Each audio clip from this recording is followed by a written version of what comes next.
if citizens are experiencing discomfort based on the activities of troops, as mentioned, be it cases of intimidation, extortion, is unacceptable. What I advise you do is you write to us. You write to us. All you need to do is give us the location. If you can get names, fantastic. Give us the location and watch and see whether or not we will take action. I tell you for free, there was an incident that was on social media by one popular blogger, I don't know if he's a blogger or just a popular person. And it had to do with a checkpoint. As soon as we got that, we took action. Go and check that checkpoint today. This has been sanitized. Immediately we saw it, we took action. So once we get this information, we take action. We don't tolerate it. Now, for the issue of the Tudumbiri incident of 3rd of December last year, I already mentioned that it is before court martial. It is still before court martial. And it will be adjudged as prejudicial for me to speak on it.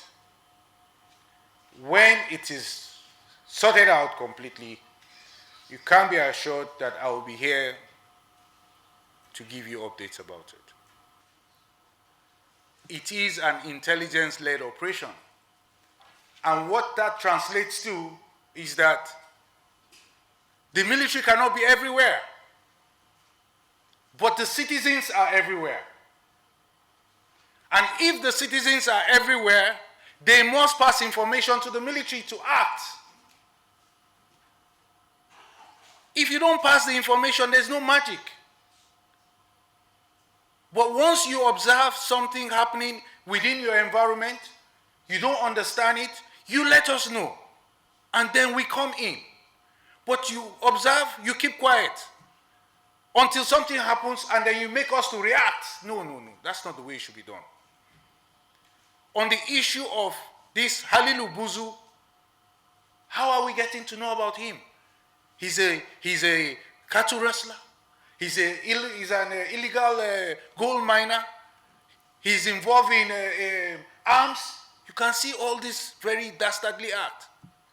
He has a gold mine where he's mining gold illegally.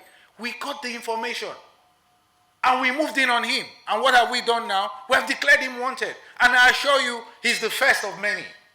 If Nigerians and citizens will rise up to the occasion, tell us and check and see whether we'll act. Tell us. I know some communities are even entering pact with the terrorists. Say, hey, don't touch us, we'll not touch you. Don't touch us, we'll not report you. Come on. What nonsense is that? It's like you are saying that the devil can be kind. Can the devil ever? The devil does not have it in him to be kind. So don't even imagine that you are expecting kindness from him. A terrorist is a terrorist. So what I will say about that, once again, is if you see something, if you know something, you say something. And I always say that more people know things than people that see. So it is those who know I encourage to say, because they know. Tell us. Tell us. Now, to summarize, I will say that troops are fighting admirably in a very challenging, complex combat environment and have made significant progress. However, I must say that there is still a lot of work ahead, as there are still many more terrorists to be killed, many weapons to be recovered or destroyed, and many terrorist commanders and leaders to be taken off the battlefield. Having said all that, it would be fair to say a word about the just concluded visit of the Duke and the Duchess of Sussex, Prince Harry and his wife, Lady Meghan. We are indeed honored to receive the Duke and Duchess of Sussex to Nigeria. We applaud them in their mission of bringing awareness to those in need, especially for highlighting the issues of veterans and the need to address the challenges that face soldiers long after they have left the military. It is our duty to remain diligent and faithful to those who have and are serving our great nation. We thank the Duke of Sussex for continuing to shed light on these matters and bringing them to the fore. Being a veteran himself, the Duke of Sussex speaks not only from a place of compassion, but from hard-earned experience.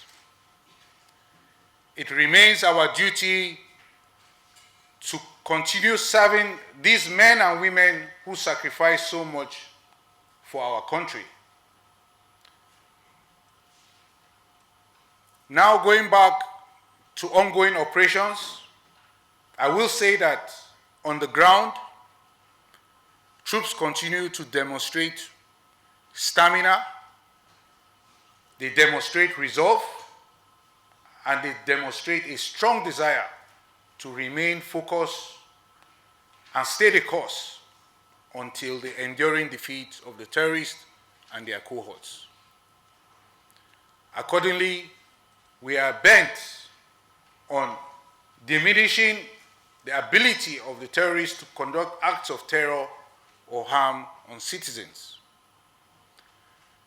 Now, related to my brief earlier, we are on the hunt of one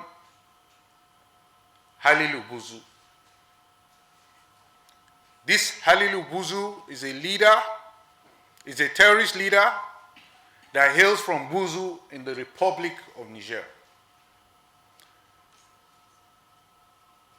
He settled in Sububu Forest, which is somewhere around Zamfara, as well as lives in Shinkafi local government area of Zamfara state. He has a camp for illegal gold mining located at Kawai in Anka local government area of Zamfara state, and he also has a lot of boys working for him. Additionally, he is a prominent cattle rustler.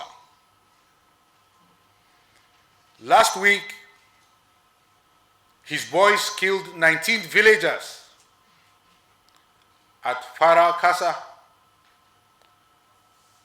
and for us, he is a high-value target.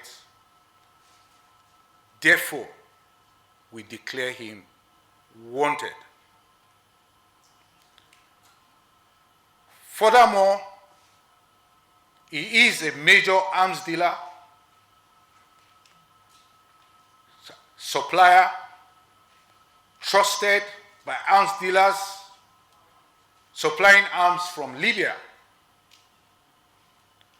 We have been on his trail, and whenever we close in on him, he bolts across the border into the Republic of Niger for refuge. At this time, we are through appropriate channels calling on the Nigerian authorities, regional authorities, and international bodies to support us in effecting his arrest and holding him accountable for his atrocities. Here is his picture.